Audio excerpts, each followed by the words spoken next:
మాజీ మంత్రి కొడాలి నాని ఆయన వర్గం గుడివాడలో విద్యుత్ చౌర్యానికి పాల్పడినట్లు ఆరోపణలు వస్తున్నాయి. రైతుల కోసం మంజూరైన 2 విద్యుత్ ట్రాన్స్ఫార్మర్లు, 78 విద్యుత్ స్తంభాలను గత వైసీపీ హయాంలో కొడాలి నానికి సంబంధించిన లింగవరంలోని కే కన్వెన్షన్ పరిసరాల్లో వేసి విద్యుత్ చౌర్యానికి పాల్పడినట్టు తెలుస్తోంది. తాత్కాలికంగా వేసిన ట్రాన్స్ఫార్మర్లు, విద్యుత్ స్తంభాలను తొలగించి తీసుకెళ్లిపోవాలి.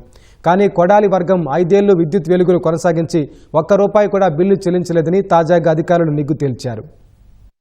వైసీపీ హయాంలో 2020 జనవరి 14న గుడివాడలో జరిగిన సంక్రాంతి సంబరాల్లో ముఖ్యమంత్రి హోదాలో జగన్ వస్తున్నారని, విద్యుత్ వెలుగులతో ఈ ప్రాంతమంతా నింపేయాలంటూ కొడాలి నాని ఆయన అనుచరులు అధికారులపై ఒత్తిడి తెచ్చారు. దీంతో రైతు కోసం మంజూరైన 2 విద్యుత్ ట్రాన్స్ఫార్మర్లు, 78 విద్యుత్ స్తంభాలను తీసుకొచ్చి రాత్రికి రాత్రి సంక్రాంతి సంబరాలు జరిగే కొడాలి నానికి సంబంధించిన లింగవరంలో కే కన్వెన్షన్ పరిసరాలన్నింటినీ విద్యుత్ వెలుగులతో నింపేశారు. ఆ కార్యక్రమం కోసం తాత్కాలికంగా వేసిన ట్రాన్స్ఫార్మర్లు, విద్యుత్ స్తంభాలను తొలగించకుండా అలా 5 ఏళ్లు విద్యుత్ వెలుగులు కొనసాగాయి. 5 ఏళ్లు జగన్ ప్రభుత్వ పాలనలో గుడివాడ పరిధిలోని లింగవరం గ్రామంలో విద్యుత్ కోతలుండేవి. కానీ అధికారులను భయపెట్టి వేయించుకున్న కే కన్వెన్షన్ చుట్టుపక్కల మాత్రం ఎప్పుడూ వెలుగులు వెదజల్లుతూనే ఉన్నాయి. ప్రజల కోసం వీధుల్లో వేసే దీపాల మాదిరిగా రోజూ సాయంత్రం అయ్యేసరికి ఈ స్తంభాలను వెలిగించేవారు. 5 ఏళ్లలో కనీసం ₹1 కూడా విద్యుత్ బిల్లు చెల్లించలేదని ఫిర్యాదులు వెల్లువెత్తడంతో అధికారులు విచారణ జరిపారు.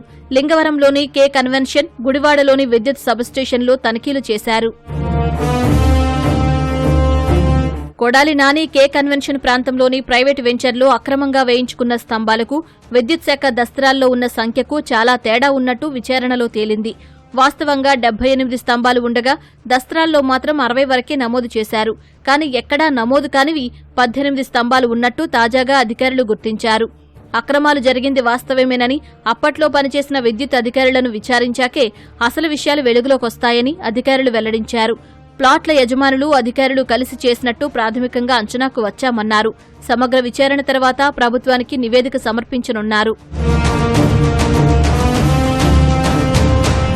వైసీపీ పాలనలో సంక్రాంతి సంబరాల పేరుతో గుడివాడలో 10 రోజుల పాటు క్యాసినో నుంచి కోడిపందాల వరకు విచ్చలవిడిగా నిర్వహించారు. సంక్రాంతి 3 రోజులు రేయింబవళ్లు, కోడిపందాలు, జూదం కొనసాగాయి. వీటి నిర్వహణకు విద్యుత్తును విచ్చలవిడిగా వాడి బిల్లును లింగవరం పంచాయతీ ఖాతాలో వేసేవారు. ₹1 కూడా కొడాలి నాని వర్గం చెల్లించలేదు. విద్యుత్ స్తంభాలు, ట్రాన్స్ఫార్మర్లు ప్లాట్ల యజమానులే వేయించుకున్నారని ప్రస్తుతం కొడాలి నాని వర్గం చెబుతున్నట్లు సమాచారం.